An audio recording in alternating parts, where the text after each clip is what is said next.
Hello friends, स्वागत है आपका मेरे चैनल मेक लॉ इजी में। फ्रेंड्स, आज हम जो लॉ ऑफ टॉर्ट की हम सीरीज़ कर रहे हैं उसी के अंडर हम डिफेंसेस की बात कर रहे थे। तो डिफेंसेस जैसे है उसमें मैंने act of God, act of necessity, voluntary non fit injuria जो मैक्सिम है, इसको मैंने डिस्कस ऑलरेडी कर दिया है। अब जो मैं नेक्स्ट डिफेंस की बात कर रही हूँ लॉ ऑफ टॉर्ट के अंडर, वो है आपका इनएविटेबल एक्सीडेंट्स। इनएविटेबल एक्सीडेंट्स आप इस तरीके से समझ लीजिए, अगर एक जनरल सेंस में मैं आपको समझाऊं तो कोई भी ऐसी दुर्घटना जिसको अवॉइड नहीं किया जा सकता, चाहे आप कितनी भी केयर कर लें, चाहे आप कितना केयरफुली एक्ट करें, बट उस सिचुएशन को या उस एक्सीडेंट को आप अवॉइड नहीं कर सकते। तो चलिए डिस्कस करते हैं इनएविटेबल एक्सीडेंट्स। पहले मैं फ्रेंड्स आपको बता देती हूँ कि ये जो मैं वीडियोस बना रही हूँ आपको शायद ये बहुत ज़्यादा कॉमन से लगे, बट ये आपको हेल्प करेंगे कि आपको एग्ज़ाम में कितना मैटर लिखना आपके लिए सफिशिएंट है। जैसे आपका जो सब्जेक्टिव पेपर होता है तो उसमें आपको कितना लिखना है, उसमें आपको हेल्प करेंगे।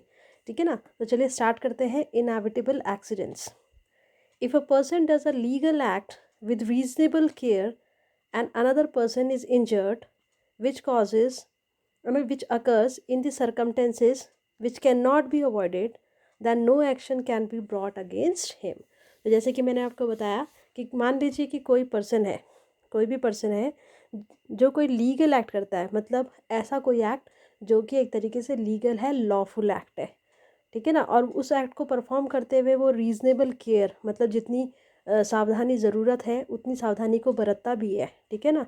बट फिर भी किसी दूसरे पर्सन को इंजरी हो जाती है, मतलब उसको कोई नुकसान हो जाता है, कोई डैमेज हो जाता है। ठीक है ना? और ये जो भी सरकमटेंसेस हैं, और ये सारे जो बोलते नहीं, किसी को जो इंजरी हुई है किसी पर्सन के एक्ट करने की वजह से, ये जो जितने भी सरकमटेंसेस हैं, ठीक है ना, ये सारे सरकमटेंसेस जो है इनको अवॉइड नहीं किया जा सकता। मतलब ये ऐसे सरकमटेंसेस, या हम कह सकते हैं ऐसे माहौल में हुआ हो जिसको अवॉइड नहीं किया जा सकता। तो हम ये कह सकते हैं कि जिस पर्सन ने वो लीगल एक्ट किया जिसकी वजह से किसी दूसरे को इंजरी हो गई, पर वो किसी भी तरीके से उसको अवॉइड नहीं कर सकता था, तो उस पर्सन के अगेंस्ट कोई भी एक्शन नहीं लिया जा सकता या उसके अगेंस्ट कोई भी क्लेम फाइल नहीं किया जा सकता। दूसरी तरह अगर मैं आपको बताऊं, दूसरी सेंस में हम क्या कह सकते हैं, in other sense, if a person does a legal act with due care and caution and even then other person hurts और इंजर्ड बाय हिज एक्ट। इसका मतलब क्या है कि अगर मान लीजिए कोई पर्सन कोई लीगल एक्ट कर रहा है विद ड्यू केयर, मतलब पूरी सावधानी के साथ, ठीक है ना, और पूरे कॉशंस ले रहा है, मतलब जो भी उसको ज़रूरत है प्रिकॉशंस वगैरह लेने की वो सब ले रहा है, एंड इवन देन, और उसके बावजूद भी कोई पर्सन हर्ट हो जाता है, मतलब किसी पर्सन जो है उसको क्या हो जाता है, नुकसान हो जाता है, उस पर्सन को हर्ट हो जाता है या उसको कोई इंजरी हो जाती है, ठीक है ना, उस पर्सन के एक्ट की वजह से, and the person done the act was not in condition to avoid the consequences of his act. और जो पर्सन जिसने कोई एक्ट किया है जिसकी वजह से किसी दूसरे को इंजरी हो गई है, वो पर्सन किसी भी परिस्थिति में जो भी उसने एक्ट किया है उसके जो कंसिक्वेंसेस हैं, मतलब जो उसके परिणाम हैं, उनको अवॉइड नहीं कर सकता था या उनको मतलब होने से नहीं रोक सकता था। तो इस कंडीशन में वो पर्सन लायबल नहीं होगा, मतलब उसके अगेंस्ट जो प्लेंटिफ है, जो सफरर है, जिसने कोई डैमेज या इंजरी सफ़र की है, वो कोई क्लेम नहीं कर सकता है। अब इसके हम एक एग्जाम्पल की बात कर लेते हैं। If a person drives a car और walks on a public road with a sword. मान लीजिए कि कोई पर्सन कार ड्राइव कर रहा है, तो वो सारे प्रिकॉशंस ले रहा, मतलब उसको ही एक उस तरीके से ये रिस्पॉन्सिबिलिटी बनती है कि भाई वो जो भी रूल्स है, ट्रैफिक के जो रूल्स हैं, ठीक है ना, गाड़ी चलाने के जो भी रूल्स हैं उनको फॉलो करे, और ये देखे कि भाई उसकी वजह से या उसकी गाड़ी की वजह से किसी को नुकसान ना हो। तो पूरे प्रिकॉशंस उसको लेने पड़ेंगे, मतलब वो नेग्लिजेंटली ड्राइव नहीं कर सकता है। इसी तरीके से मान लीजिए कोई पर्सन जो है वो पब्लिक रोड में चल रहा है स्वॉर्ड के साथ, ठीक है ना, मतलब उसने क्या कर रखा है, तलवार लेके अपने साथ में चल रहा है, then it is he it is his duty it is his duty to take necessary care and to see that no person is harm. तो ये उसकी ड्यूटी बनती है कि भाई अगर वो तलवार लेके, तलवार आपको पता है धारदार एक ऑब्जेक्ट होता है, ठीक है ना, किसी को उससे हानि हो सकती है, नुकसान हो सकता है, इंजरी हो सकती है। तो ये उसकी रिस्पॉन्सिबिलिटी बनती है कि भाई जो चीज़ वो लेके चल रहा है उससे किसी को नुकसान ना हो। But if in spite of requisite care accident takes place and someone is injured, then he is not liable for that। पर मान लीजिए कि उसने सारी पूरी सावधानी से भी चल रहा है वो शॉट को लेके, बट उसके बावजूद मतलब कोई भी उसने नेग्लिजेंस शो नहीं किया, उसके बावजूद जो है वो एक्सीडेंट हो जाता है, ठीक है ना। तो क्या उस केस में क्या होगा कि उसको हम लायबल नहीं ठहराएंगे। इसका एक मैं बहुत जनरल सा एक आपको एग्जांपल बताती हूँ। जैसे गर्मियों में क्या होता है कि आप जैसे मार्केट जाते हैं तो ज़्यादातर अम्ब्रेला वगैरह कैरी करके जाते हैं हम लोग, ठीक है ना, ताकि धूप जहाँ पर लगेगी हम उसे खोल लेंगे ताकि थोड़ा सा एक तरीके से सन की जो रेज़ हैं उससे बच जाए, थोड़ा शेडो सी आ जाए, ठीक है ना। पर यह है कि अगर मान लीजिए वही छाता आप भीड़ भाड़ वाली जगह में खोल के चल रहे हैं, तो ये आपकी रिस्पॉन्सिबिलिटी, आपकी ड्यूटी है कि उसकी वजह से किसी को नुकसान ना हो। मतलब आप छाता लेके चल रहे हैं तो पर ऐसा नहीं है कि आपको और लोगों को अनदेखा कर देना है। आप जब भीड़ में चल रहे हैं तो आपको ये भी देखना है कि भई आपके छाते की वजह से किसी दूसरे पर्सन को नुकसान तो नहीं हो रहा, उसको किसी इंजरी तो नहीं हो रही है, तो ड्यू केयर आपको रखनी पड़ेगी। पर मान लीजिए दुर्भाग्यपूर्ण आपने बहुत केयरफुल रह रहे थे, बहुत भीड़ थी, उसकी वजह से अगर गलती से, ठीक है ना, कुछ अगर किसी को इंजरी हो जाती है तो बहुत ज़्यादा आप उसके लिए लायबल नहीं होंगे, मतलब वो आपको क्लेम नहीं कर सकता है। फाइन।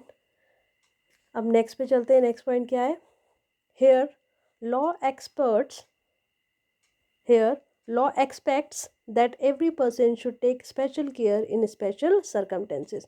तो यहाँ जो कानून है वो हमसे क्या एक्सपेक्ट करता है कि हर पर्सन जो है स्पेशल सर्कमटेंसेस में स्पेशल केयर को लेके चले, मतलब स्पेशल केयर फॉलो करें। फाइन।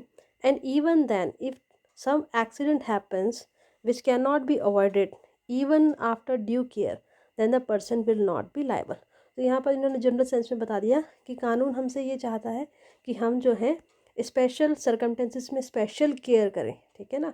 मतलब कोई अगर ऐसी परिस्थितियाँ हैं जिसमें स्पेशल, मतलब कोई स्पेशल परिस्थितियाँ हैं, ठीक है ना, तो उसमें हमें स्पेशल केयर भी लेके कर चलना पड़ेगा। और मान लीजिए उसके बाद भी, मतलब पूरे बोलते हैं उसके बाद भी अगर कोई एक्सीडेंट हो जाता है, ठीक है ना, जिसको अवॉइड नहीं किया जा सकता था पूरे प्रिकॉशंस और पूरी केयर करने के बावजूद भी, तब वो पर्सन आपका लायबल नहीं होगा। फाइन। इसका एक एग्जाम्पल इन्होंने और दे रखा है। देखिए ये एग्जाम्पल लास्ट है, लास्ट टॉपिक हो जाएगा, इसका टॉपिक भी नहीं कहेंगे हम, एक लास्ट एग्जाम्पल है इसका, जिसके बाद में आपका टॉपिक कंप्लीट हो जाएगा। तो प्लेंटिफ और डिफेंडेंट जो थे वो एक शूटिंग क्लब के क्या थे? मेंबर थे। शूटिंग क्लब के वो मेंबर थे। फाइन। डिफेंडेंट जो था उसने क्या करा, उसने एक चिड़िया को मारने के लिए गोली चलाई, ठीक है ना। गोली चलाई पर अनफॉर्चुनेटली क्या हुआ कि वो जो गोली उसकी बंदूक से चली थी वो किसी ओक ट्री में जाके टकराई और उससे फिर वो रीबाउंड हो गई। मतलब क्या हो गए, वो टकरा के उसने अपनी एक तरीके से दिशा बदल दी, दिशा बदल गया। हमें रीबाउंडिंग पता है ना आपको, जैसे आप बॉल फेंकते हैं, बॉल किसी चीज़ से टकराती है दीवार से तो वापस आपके पास आ जाती है, तो इसी तरीके का कुछ एक्ट हुआ। और इस रीबाउंडिंग जो बॉल नहीं है, गन की जो बंदूक की जो गोली थी उसकी जो रीबाउंडिंग हुई ना, उसकी वजह से क्या हुआ, कॉन्सिक्वेंसेस में क्या हुआ, प्लेंटिफ जो है वो इंजर्ड हो गया। मतलब जो प्लेंटिफ था उसको इंजरी हो गई। It was held that defendant was not liable and he can not avoid the consequences of inevitable accident. तो यहाँ पर ये माना गया कि जो डिफेंडेंट है वो लायबल नहीं होगा। क्यों? क्योंकि वो जो एक्सीडेंट हुआ है ये इनएविटेबल था, ठीक है ना। इसके जो भी कंसिक्वेंसेस थे उनको अवॉइड नहीं किया जा सकता था, उनको किसी भी तरीके से रोका नहीं जा सकता था, या हम कह सकते हैं बदला नहीं जा सकता था। फाइन। तो ये आपका इनएविटेबल एक्सीडेंट्स का कॉन्सेप्ट पूरा हो गया। प्लेंटिफ नहीं, डिफेंडेंट जो है, देखिए डिफेंस कौन लेगा? डिफेंडेंट, जिसके अगेंस्ट क्लेम किया गया, ठीक है ना। तो जो डिफेंडेंट है वो आपका क्या कर सकता है, इनएविटेबल एक्सीडेंट वाली जो कंडीशन है इसका भी डिफेंस ले सकता है, बट उसके लिए कंडीशंस फुलफिल होनी चाहिए। तो फ्रेंड्स हमारा ये टॉपिक भी कंप्लीट हो गया है। उम्मीद है आपको ये इस टॉपिक अच्छे से समझ में आया होगा और आपकी एग्ज़ाम में आपको इससे हेल्प मिलेगी। तो प्लीज़ अगर मेरे वीडियोज़ आपको पसंद आ रहे हैं तो प्लीज़ लाइक एंड सब्सक्राइब ज़रूर करें। Till then bye bye.